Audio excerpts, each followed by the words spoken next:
National Control Center plans to roll out vaccination program. MPs debate over unpaid Dsip funding. And citizens raise concerns on law and order breakdown.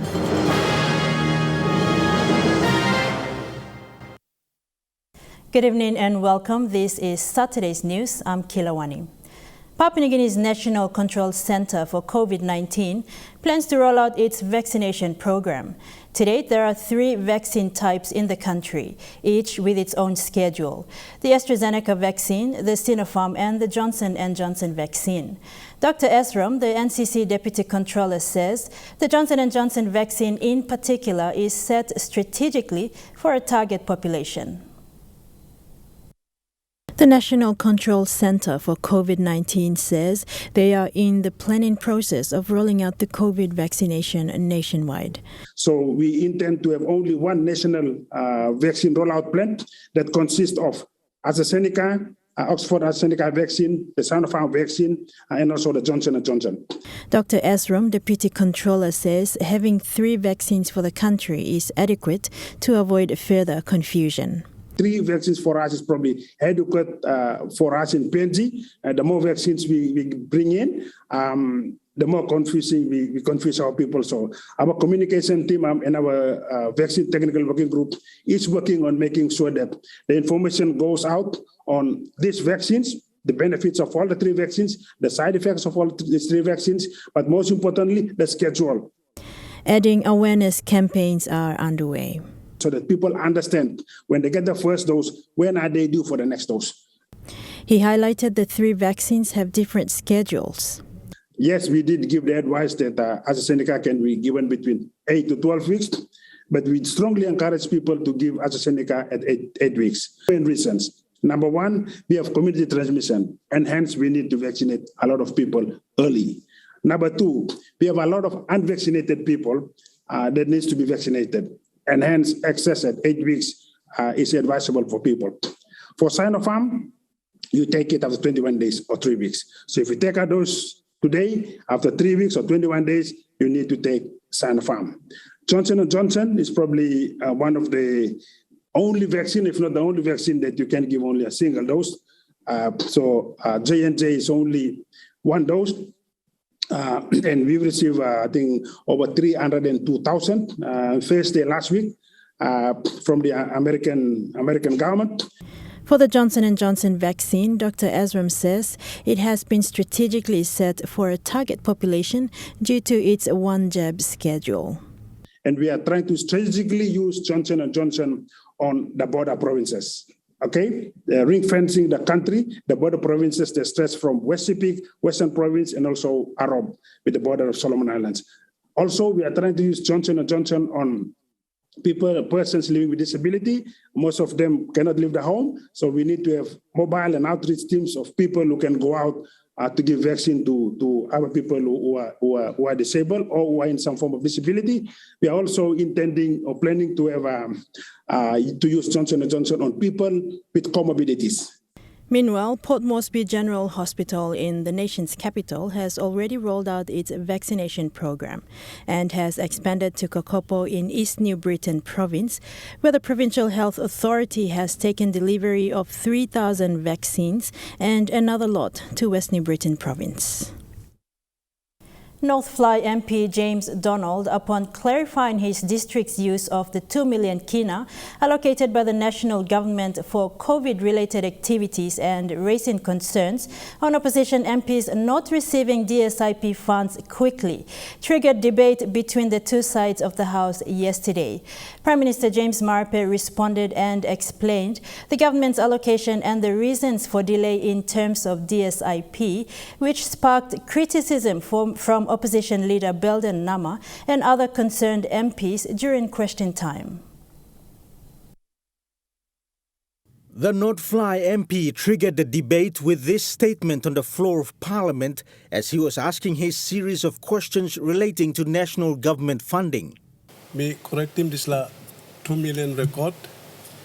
Also, lo district lo me break up lo 2 million.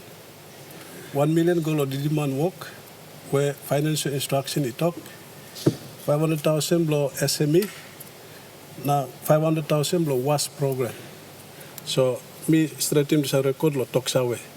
In a full 2 million they go lo straight team housing ko, whereby me straight team COVID that is something. Not fly me German. Prime Minister Itake 2 million below COVID fund. 2 million below sick. Me the straight team talk.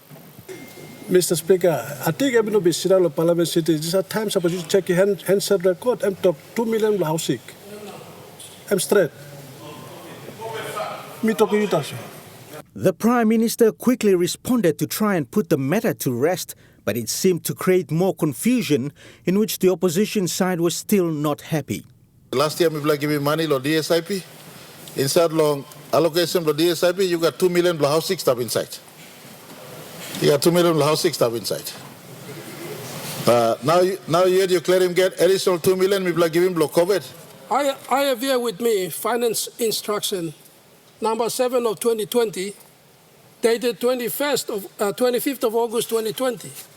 And it states very clearly in number 5 instruction, district and provinces allocation. District will each receive a total of 2 million comprising 500,000 for the WASP program, 500,000 for MSME support program, and 1 million for agricultural sector. I don't know where Prime Minister borrowed the 2 million from for health sector. 10 million kina is allocated to every district annually for development projects in various sectors, in which the Marape Basil government urges for 20% or 2 million kina to be used for the health sector. But with delay in receiving DSIP funds, this has been difficult to deliver for many MPs. Not 2 million. Not 2 million. DSIP inside law this appropriation. Time you broke him this 10 million. Suppose you mix him with the full 10 million. It's a ratio belong is a star. But that actual full 10 million you mean not him. So there is no 2 million. Logically. Go and check your FI. Stop sitting here idle and tell all the lies. Animal Green River District never received any direct funding for the hospital. That's a total and blatant lie on the floor of Parliament by the Prime Minister. I'm telling the truth. Go and check it. It's the truth. And you are not telling the truth. So don't take your stance on the pulpit and preach. The Prime Minister had to then explain the allocations properly and make a firm statement on the allocation of DSIP funds amidst the challenging economic conditions, giving concerned MPs a sigh of relief, but they hope for the better.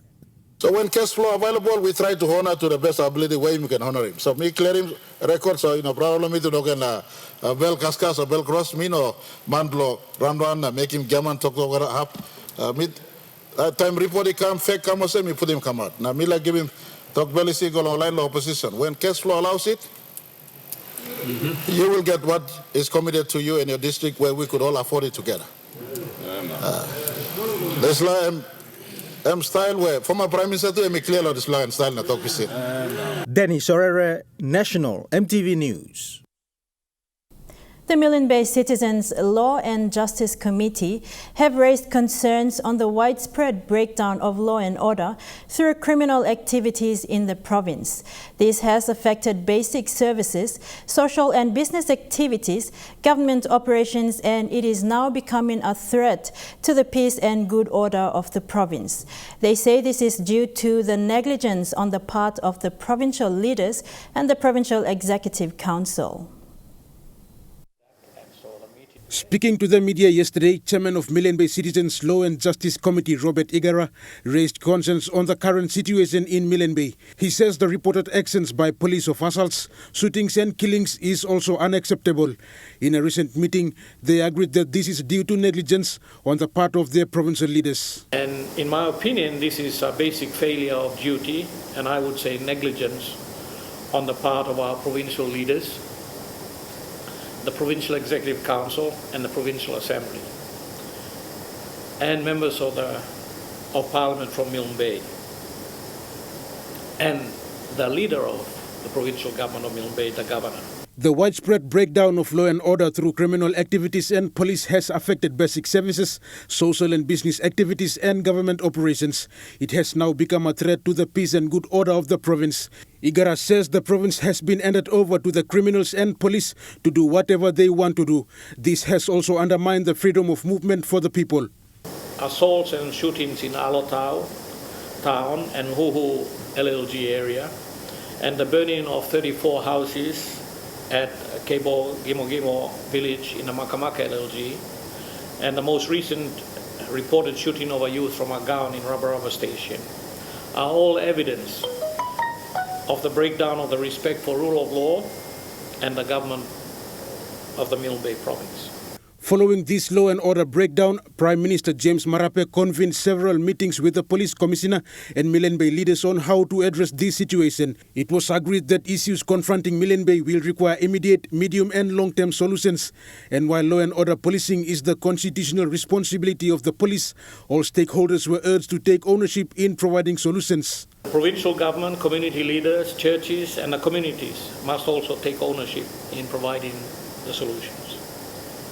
So we agreed that trust and confidence of our people in the police, our leaders, and in government must be secured, and that the province and our people must be assured of their safety to move freely.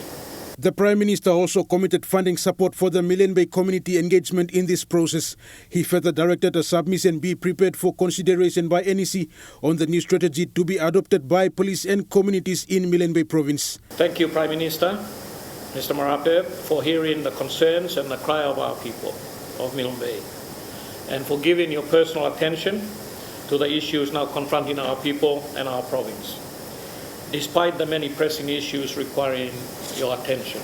Rayon Lakingu National, MTV News. Human rights lawyers under the Individual and Community Rights Advocacy Forum have raised concerns on the rise in human rights abuse in Milne Bay province. They say in Alotau alone, they have over 21 complaints of human rights abuses against the police and the state. As members of the legal fraternity, they are deeply concerned at the level of blatant disregard and abuse of the rule of law and the due processes under the law. 21 cases, and could be more, but instructions have been received from 21. And these complaints of human rights abuses against police and the state ranges from eviction of settlers from within and around Alotau without regard for their human rights, unlawful searches without warrants and unlawful burning down of homes and properties, unlawful arrests and detention resulting in deaths in the police lockup cells, and missing persons in the hand of police. It is not just in Milne Bay. We've seen, and I'm speaking as a lawyer, we've seen generally in the country there is a general breakdown of the rule of law. It comes down to one basic denominator, and that is that we can enact so many rules, but if we don't have respect to those rules, then the breakdown starts from there. So whilst the Alotau situation is it may be termed as a law and order situation, we need to also look at it in a bigger perspective and try to find solutions to it. You're watching National MTV News. Still to come, National Youth Development Authority case on official corruption and misappropriation.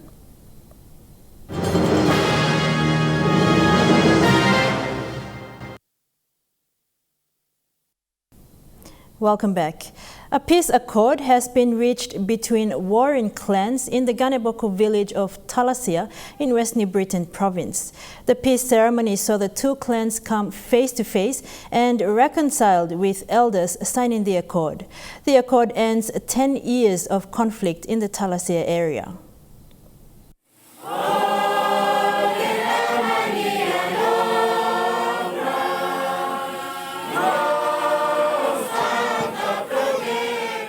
The peace ceremony began with a mass service at Ganeboko village. CS Commissioner Stephen Pokanis was also invited to witness the ceremony. The two clans came together with a reenactment of the dispute.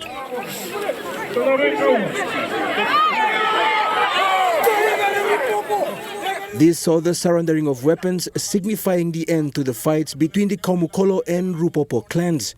Former Police Commissioner Gary Baki, who hails from the area, explained the terms of the peace accord. And we further agree that Ganeboko peace accord is binding, thus giving effect to the date of the signing, and all Tumuna clans will take full responsibility for the implementation, and all Tumuna clans will take full accountability on any breaches of the accord. This was followed by the signing of the peace accord by leaders of the two clans and witnessed by the provincial senior magistrate, police commander and ward councillors. For the warring clans, the event is significant and for the journey of peace to begin. Today is only the beginning of that journey. We have to walk that journey. Now, walk about what is the journey, we must treat him cardio something. We must put him God ahead of everything we do. We must focus on education and online with the place. We must focus on health and online with the place. Gifts were exchanged with other smaller clans, also presenting mats, pigs and other items to show their support. Speaking there, the CS Commissioner urged the clans to embrace this event by talking peace and walking the path of peace for the good of all. You may walk in reconciliation and start long. But start long here, go back to house, reconciliation must continue. Passing long, talk sorry must continue. You must continue here. West New Britain Regional MP Sasindran Mutuvel was also there to witness the peace ceremony. He reminded communities of the need to change and maintain order for investment and development. Mutuvel said the peace accord is a way forward going into the future. You just prove yourself that whenever something you plan now sign him now make him you mean it. You mean in this laws and you genuinely doing it. But suppose you may not maintaining this law and order situation, then you may not enough law attracting this law investment. Come inside law province na giving support na employment opportunity na alga the something.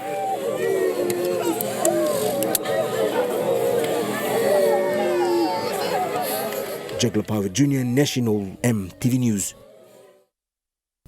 Director General of the National Youth Development Authority, Joe Itake, says the official corruption and misappropriation case against him has been dismissed. In a news conference in Port Moresby, Mr. Itake said the case was struck out due to lack of evidence following his letter to the police commissioner.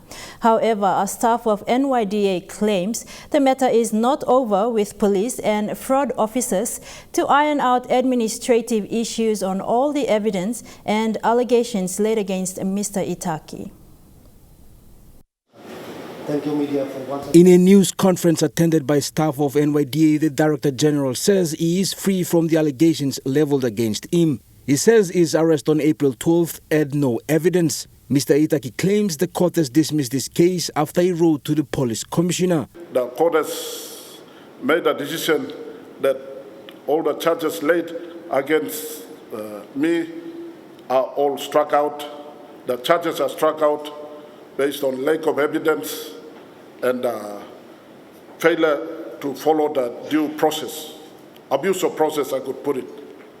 So based on abuse of process and lack of evidence, the charges against me were all struck out. But Mr. Itake's claim was challenged by certain officers within the government agency that the case is still on foot following administrative issues of his arrest. Staff says the vetting case was struck out and the case is still active.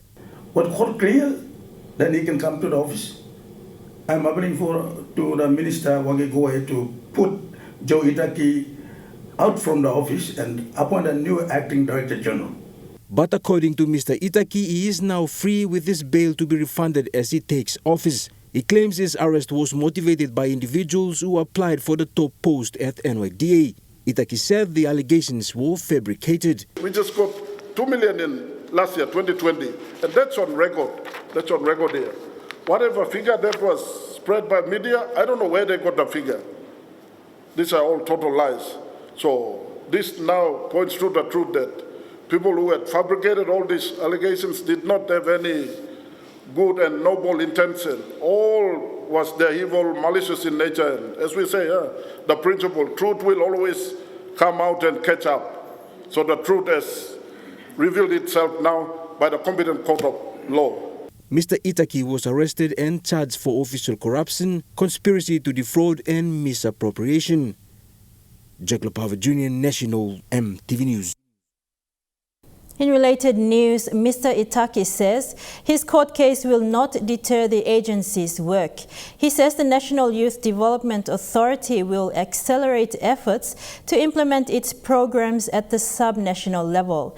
Mr. Itake urged staff to work together and provide opportunities for the vast youth population in the country.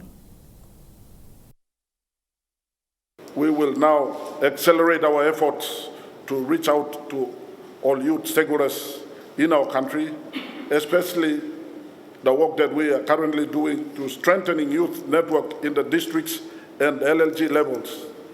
That is something that has been lacking for past years since the inception of this office. Our presence at the LLG and district level or the subnational level, it has been very minimal. We have not been felt or seen when it comes to youth programs with stakeholders at the subnational levels. Noting that, we have now reviewed how business was conducted and our focus is now jumped down to districts and LLGs. That progress is on foot and it will continue to run in the coming months.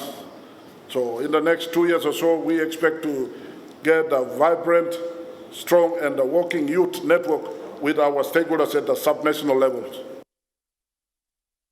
A non-government organization continues to train local health workers on the importance of giving right advice and help on contraceptives. Stopes PNG conducted a 2-week training to enhance and upskill at least 10 participants as part of preparations towards an outreach program that will impact 5 provinces throughout the country. So reporting system is very effective here. 10 participants comprising of 9 nurses and 1 health extension officer attended this training. Stopes workers will be sent out to approximately 5 provinces throughout the country, with Western Province being the main outreach center. So we started off with infection prevention on a Monday and then we continued on with counseling. And counseling is a session that, like we always say, it's a small session that we have with our clients. And we talk about everything that we do in Stopes, all the services that we provide.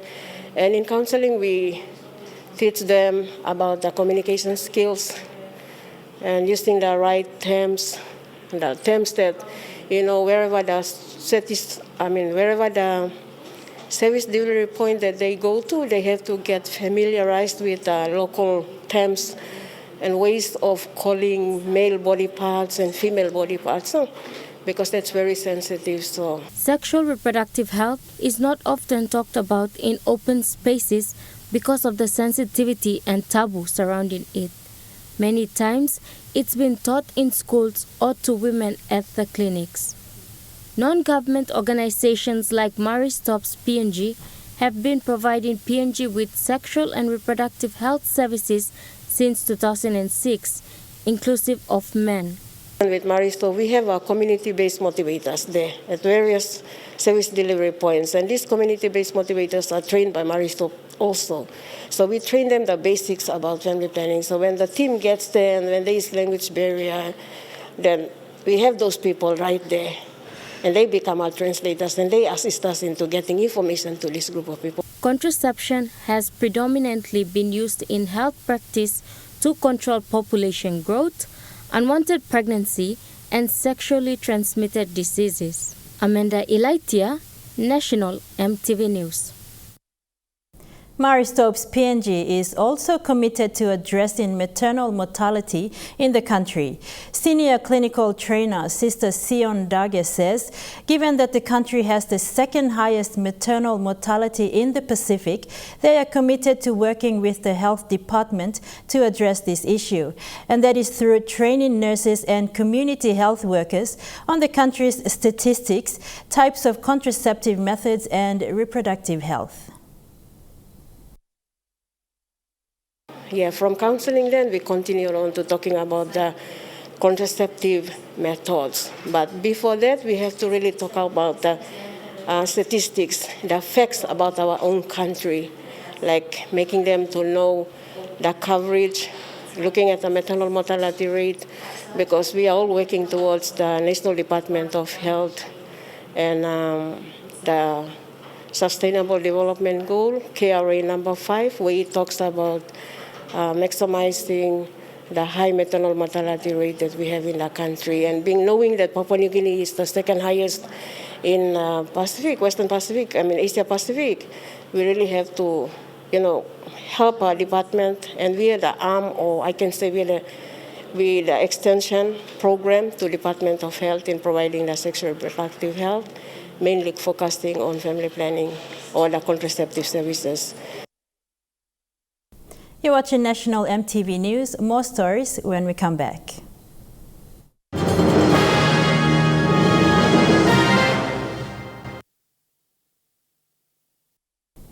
Welcome back. The University of Papua New Guinea successfully held a night-long pageant to crown in the Miss and Mr. UPNG. Themed as promoting authentic beauty and intellect, the pageant saw 5 pairs of contestants representing their school within the institution. Contesting for the Mr. and Miss UPNG crown, the 5 paired representatives were from schools within the institution, which are the School of Humanities and Social Sciences, School of Medicine and Health Sciences, School of Law, School of Natural and Physical Sciences, and the School of Business and Public Policy. The event was organized by the UPNG Student Representative Council. Giving the opening remarks was female Vice President Nancy Paglau.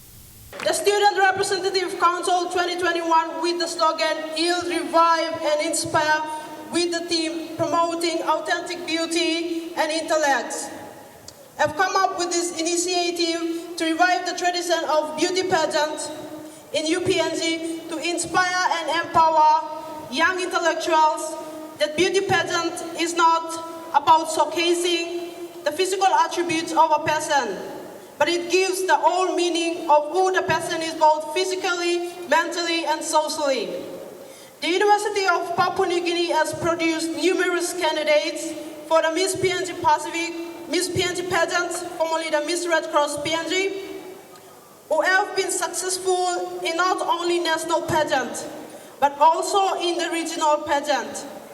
With sponsor support from Hannah's Beauty Box, A&A's Tribal Fashion, B-Mobile 4G LTE, the PNG pageant went on to showcase its contestants through the schools and topic of advocacy. Chairlady of Miss Pacific Islands pageant and guest judge, Molly O'Rourke, was grateful for the event and acknowledged the contestants. Most importantly, I want to commend you for using your voices in a creative way. School of Medicine, Health and Sciences, speaking on mental health. School of Law, covering cybersecurity and human rights. School of Business and Public Policy, speaking on women economic development. School of Humanities and Social Science, covering preservation of PNG history, traditional culture and knowledge, as well as reading and education. And School of Natural and Physical Sciences, covering environment conservation and uniting in diversity. These are all important and critical areas for advocacy and change. I am sure these issues were highlighted with passion, confidence, insight, and eloquence. In the event, all contestants participated in 5 categories that were professional wear, wilding out, talent advocacy, traditional, and formal wear. After rewarding the other contestants as Mr. and Miss Friendship, Personality, Social Media, and Photogenic, Mr. School of Medicine and Health Sciences Josiah Kidu was crowned as Mr. UPNG, while Miss School of Law Mini Tamarua as Miss UPNG. Apart from the pageant itself, the newly crowned Miss UPNG now qualifies to participate in the upcoming Miss PNG pageant. Jamie Harrow, National EMTV News. Trukai Sports is next. All the details after the break.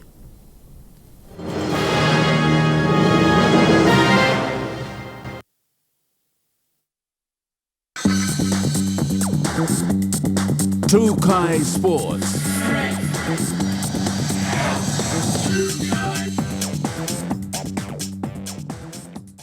Welcome to Trukai Sports. Papua New Guinea Rugby Football League Southern Confederate Director Gwaibo Mairi says the current policy on monopoly sponsorship of rugby competitions in the country should be relaxed. He made this statement during the launching of the Southern Super League competition yesterday. With the launching of the Southern Super League Cup, the PNG RFL Southern Confederate Director Gwaibo Mairi says this is one of the milestone achievements for the Confederate. The program that I had always been dying to achieve, but the drawbacks were always sponsorship related, money related. But to outsource it now and for it to take place, I'm very, very happy that it has finally taken place, and I'm in support of it. The Southern Super League is a PNG RFL Southern Confederate sanctioned Tier 2 competition. Gwaibo says more funding should be pumped in by the responsible governing bodies to such rugby league programs. He says much administration work done to produce positive outcomes can only be achieved if funding is sufficient. We're not directly funding the programs and the upskillings and all that, so if we have more coming in, we will address every bits and pieces of requirement by a governing body like PNG RFL. That's what I'm saying. And so we can have good results in management of the whole programs.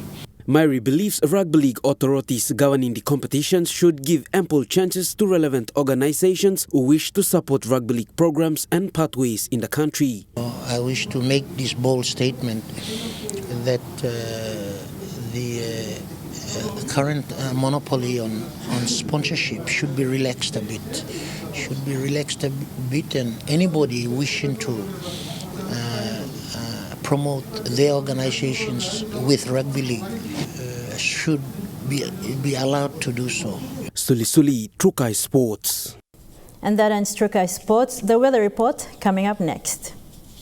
Trukai Sports.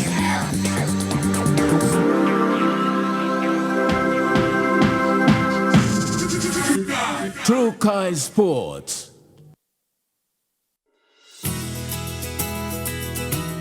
This weather update is proudly brought to you by MoniPlus, with you always. Looking at the weather forecast for tonight and tomorrow, southern region, Port Moresby, cloudy periods and windy with early morning patchy rain. Daru, partly cloudy and windy. Kerama, partly cloudy with overnight patchy rain. Alotau, partly cloudy with some showers and possible thunderstorms. Popondetta, cloudy with patchy rain. For the Mamase region, Ley, cloudy with some showers. Medang and Wewak, cloudy periods with some showers. Vanimo, partly cloudy with brief early morning showers. Looking at the New Guinea Islands region, Lorengau, partly cloudy with brief early morning showers. Kavieng, partly cloudy with brief showers. Kokopo, Rabaul and Buka, partly cloudy. Kimbe, cloudy with some showers. And the Highlands region, all centers cloudy with patchy rain, then morning fog.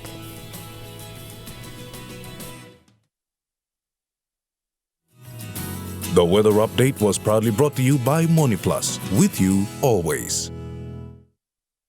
And that's the news, sports and weather for today, Saturday, 14th of August, 2021.